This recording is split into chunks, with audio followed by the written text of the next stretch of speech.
maka kami menyimpulkan beberapa hal.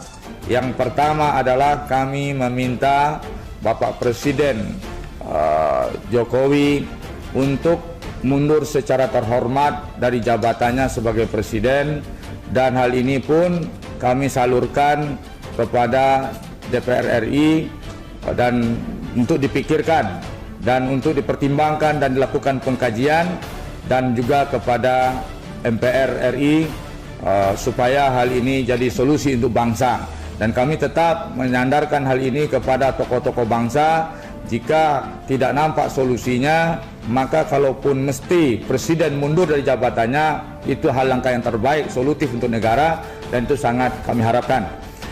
Oleh karena itu, hal yang terpenting adalah Jokowi telah menunjukkan kualitas dirinya tidak kompeten sebagai presiden, karena jargon yang dia sering ucapkan kerja, tapi untuk digugat dia tidak siap kerja.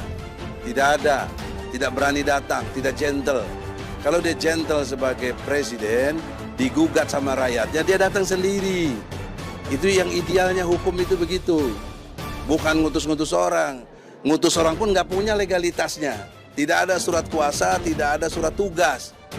Nah, oleh karena itu kesempatan prosedur 3 kali. Ini udah yang kedua. Jadi yang ketiga, saya sudah ngomong tadi di sidang, jika Jokowi tidak juga tanda tangannya, basahnya itu, tidak memberi surat kuasa dan surat tugas, maka hak hukum dia nggak ada.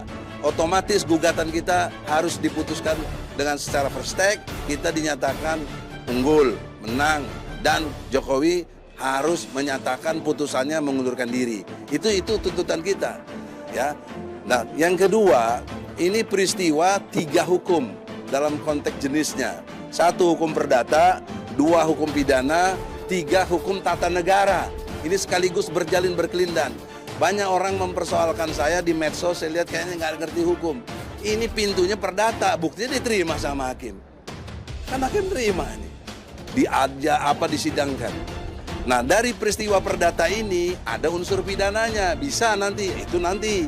Apa? Pasal 421 KUHP, yaitu sebagai aparatur negara, pejabat, dia memerintahkan sesuatu atau membiarkan sesuatu dipidana 2 tahun 8 bulan.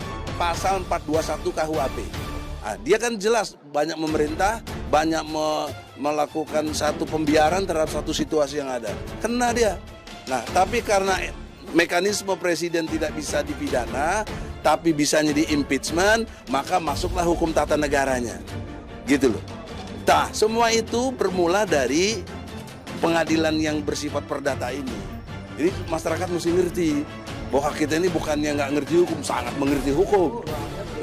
Ya, oleh karena itu, poin terakhirnya, minggu depan, ya, warning buat Jokowi yang terhormat, ya, Presiden kita semua, Anda digugat oleh klien saya ini sebagai prinsipalnya, itu dia tadi menyatakan kekecewaannya, maka diharapkan minggu depan mana datang dong, gentle dong.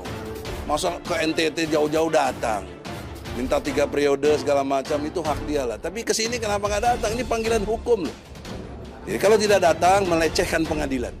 Dan kita anggap dia hak hukumnya hilang, dan harus diputus dia menyatakan mengundurkan diri.